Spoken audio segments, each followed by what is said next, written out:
Olá, meus amigos. Aqui é o João Francisco Clouzet, do programa Gestão em Foco. Nos acompanhe através da TV Relacionamento. Olá, amigos internautas. Estamos começando mais um programa Gestão em Foco. E hoje temos a grata satisfação de trazer uma pessoa que é referência na área acadêmica de administração, a professora Terezinha Covas. Professora, muito obrigado por ter aceitado o nosso convite e é uma grande honra tê-la aqui. Muito obrigada, eu que agradeço a oportunidade de estar aqui com vocês. E vamos conversar hoje, professora, sobre o que está acontecendo com os cursos de administração. Vamos fazer um paralelo de 10 anos atrás para o que está acontecendo, porque tanto você como eu damos aula há 35 anos, então a gente viu não a evolução, mas sim a involução dos cursos. Com certeza. E a senhora que é referência, queria que a senhora nos explicasse um pouco sobre isso. O que nós estamos sentindo falta, que eu sinto falta e você também deve sentir? Quando nós estudamos, nós tínhamos uma certa intimidade com o mercado de trabalho. Isso. Os estágios, eles não eram mecanizados como estão hoje. Nós tínhamos realmente a oportunidade de encontrar grandes indústrias, grandes empresas e que de repente foi se afastando. Hoje nós estamos assim com um curso altamente teórico, o contato do profissional formado com o mercado se tornou difícil, principalmente na administração, e você deve lembrar que às vezes falavam assim, vou fazer administração porque não sei o que eu vou fazer. Isso, exatamente. E na verdade não era isso, porque nós tínhamos grandes empresas, grandes montadoras, né, que realmente iam nas universidades buscar os seus profissionais. E hoje nós sentimos que realmente está muito difícil, até na especialização, né? Nós percebemos isso e no Conselho Regional nós fomos também percebendo um certo afastamento. O que eu vi crescendo ao longo desses anos? São os cursos tecnológicos, onde nós temos as faculdades de tecnologia, as FATECs estaduais, e aí é muito direcionado, por exemplo, mecatrônica, administração financeira, de recursos humanos, marketing, e são jovens às vezes de baixa renda que têm uma expectativa de ascensão, não só profissional, mas também social. E aí eles fazem os cursos de tecnologia e depois complementam com a faculdade de administração. Isso, eles podem ter mais 2 anos, né, que eles podem complementar. E aí complementam, tem o diploma de aí tem o diploma de tecnólogo e de administração. Então, eu sinto isso, que é a mesma coisa da economia, né? Nós estamos também sentindo falta de economistas no mercado. Então, hoje, na verdade, na minha época, quando eu me formei e depois fui fazer mestrado, doutorado, a economia era levada a sério. Sim. Muito a sério. Muito a sério. E eu sempre falava uma coisa, de só 5% que se formam são economistas. Outros, os 95%, fizeram ciências econômicas, mas jamais vão ser economistas. Porque para ser economista precisa estudar muito. Tem uma série de matérias que tem que ser estudadas, mas com muito vigor. Com certeza. E você deve lembrar, professor, que a nossa literatura, além dela ser nacional, nós tínhamos uma literatura internacional também. Sim. Não é verdade? Eu ainda brinco assim, eu sou do tempo ainda de que nós tínhamos a indústria naval, a indústria aérea também, que servia de cases para nós. Exatamente. E à medida que a administração foi crescendo, entraram serviços, né? E hoje, infelizmente, nós estamos assim, buscando uma situação para colocar esse aluno, por exemplo, de administração, no mercado. Então, o que nós tivemos nos últimos anos? Em 2000, não sei se foi 2023, agora não me lembro, mas o Conselho Federal de Administração baixou uma resolução mudando as diretrizes curriculares. E o que é isso? É fazer com que os cursos de administração sejam oferecidos embasados em competências, né, administrativas. E com isso, com uma intimidade maior no mercado. Ou seja, trazer o mercado para dentro da instituição, né? Então, é lógico que nós temos assim no Brasil vários Brasis.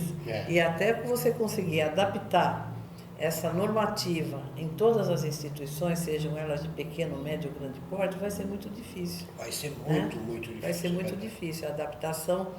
E outra coisa, o ensino à distância, Nossa.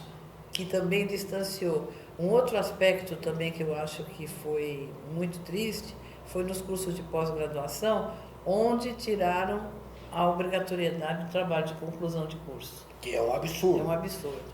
Uma outra coisa, com devido respeito a Sim, todas as sim. instituições que têm o ensino, Trabalham dessa forma. é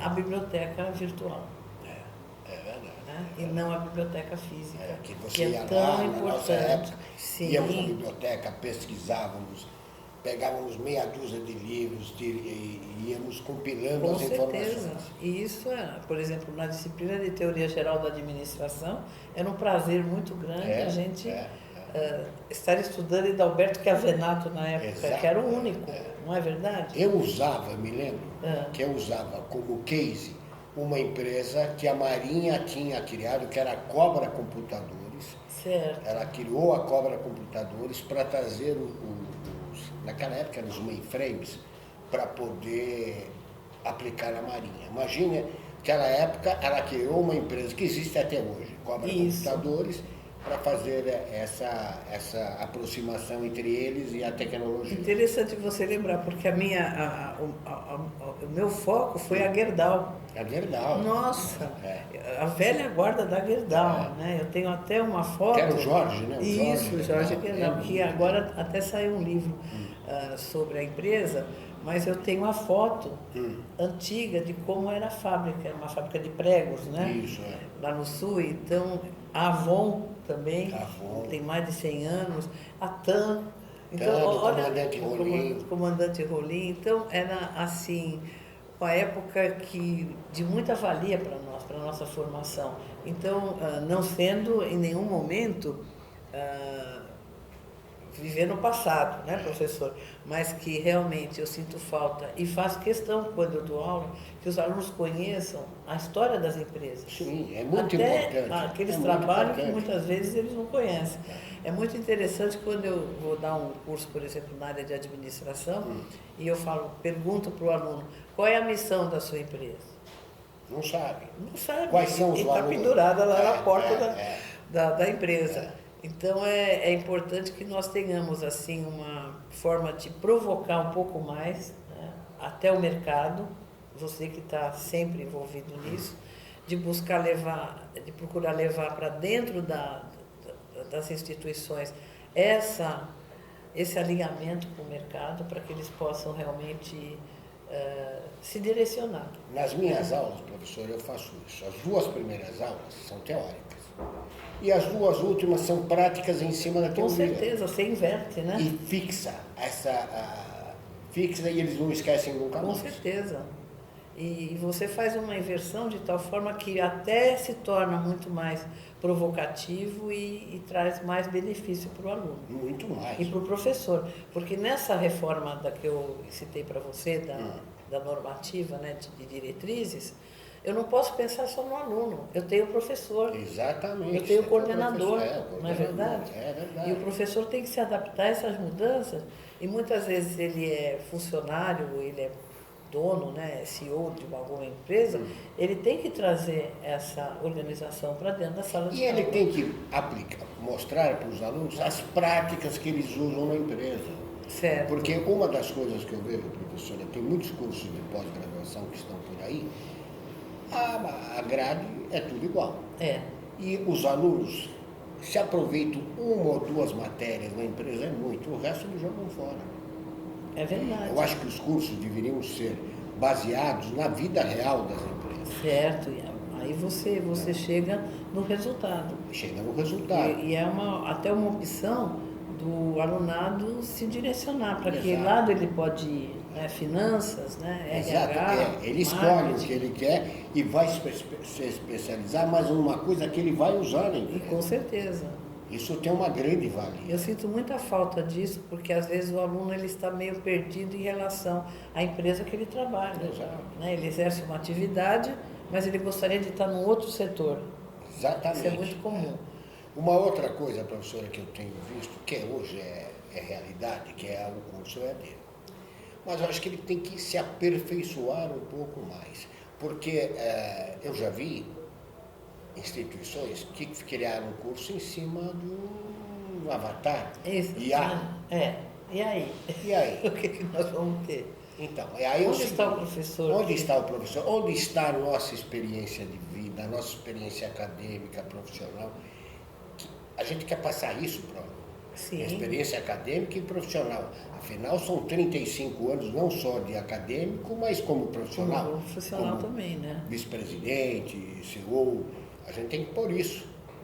Mas hoje eles falam o seguinte, não, eu vou criar um curso EAD, vou criar em cima de um IA, que vai criar um avatar que parece ser um ser humano e não pago nada.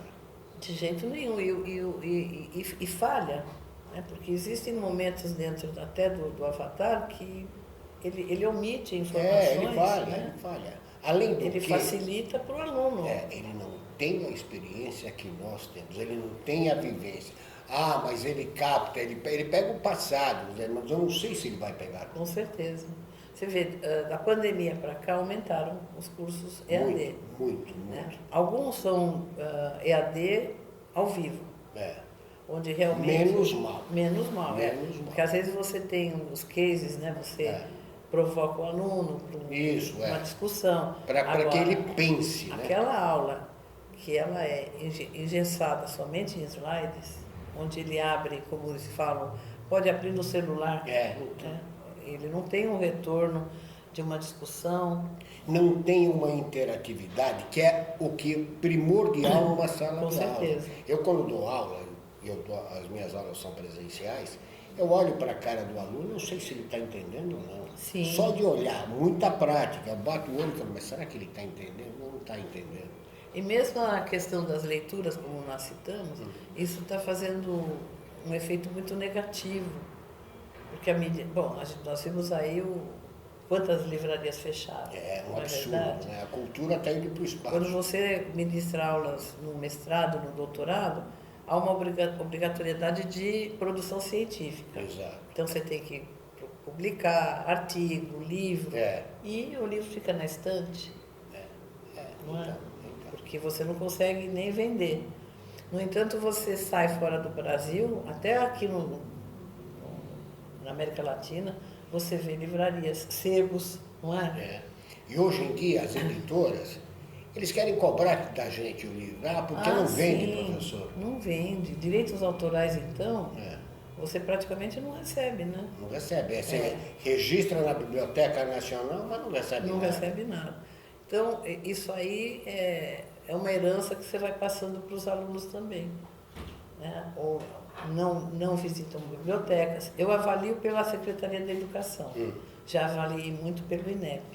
Hoje eu avalio pela Secretaria da Educação, que são mais os cursos de tecnologia. Ainda tem a livraria, a biblioteca física. É muito interessante você visualizar o aluno pegar o livro e levar para casa. Por quê? Alguns municípios estão assim afastados do centro urbano, né? As FATECs. Sim. Então, o menino leva o livro lá para onde ele... E vai estudar, ele vai criar o hábito de ler. E quando você está lendo, você está entendendo o texto. Eu faz muitos anos que eu não dou mais aula na graduação, mas tem alguns colegas que dão e que falam que hoje o aluno entra na faculdade sem saber interpretar o texto. Sim. Eles têm falhas em matemática. Quer dizer, historicamente, no nosso tempo, né, entre aspas, nós tínhamos que ter todo um preparo para entrar no vestibular com matemática, português. Era muito rígido. Era muito rígido. Hoje eles têm o quê? Eles têm aulas de reforço, para eles acompanharem a matemática, introdução, depois a financeira, estatística, né? Você vê que é um caminhar. Então, mas eles entram na faculdade, vamos supor, você vai dar aula de econometria na graduação, é 4º ano. Econometria é muita matemática, estatística e economia. Se a pessoa não souber matemática, ele não vai entender nada. Com certeza. Mas ele chega no quarto ano sem saber. Os cursos de engenharia também diminuíram bastante, né, em relação ao que tinha no passado, de alunos, né, que entram no vestibular. E eu sinto isso, que na verdade nós teríamos que ter uma revolução até no próprio Ministério para melhorar. Nessa questão da pós-graduação de não ter mais obrigatoriedade, eu incentivo muito a elaboração de artigos. Com 2 alunos, 3, porque eu falo para eles, olha, vocês podem levar para um congresso, publicar numa revista. É bom para vocês. Traz uma credibilidade. Isso. Eu tenho um artigo. E o nome que vai fixando. O nome que vai ficar. Olha, professora, agradeço muito a sua participação. Queria que a senhora deixasse os seus contatos através das redes para que as pessoas possam segui-la, porque é de fundamental importância que as pessoas sigam a senhora, porque é referência em administração. Muito obrigada, viu? Eu agradeço mais uma vez a oportunidade de estar aqui com você. O meu contato pode ser através da minha empresa, né? TCL Consultoria e Assessoria, que é www.tcl.com.br, tcl@tcl.com.br. Tá. E o WhatsApp? Tem o WhatsApp? O WhatsApp é o 11 99621 4362. Muito obrigado. Tá bom? Muito obrigado. Agradeço a todos e quero dizer que esse programa tem o patrocínio da CR Solution, sua assessoria comercial e financeira. Muito obrigado, professora, mais uma vez. Muito obrigada.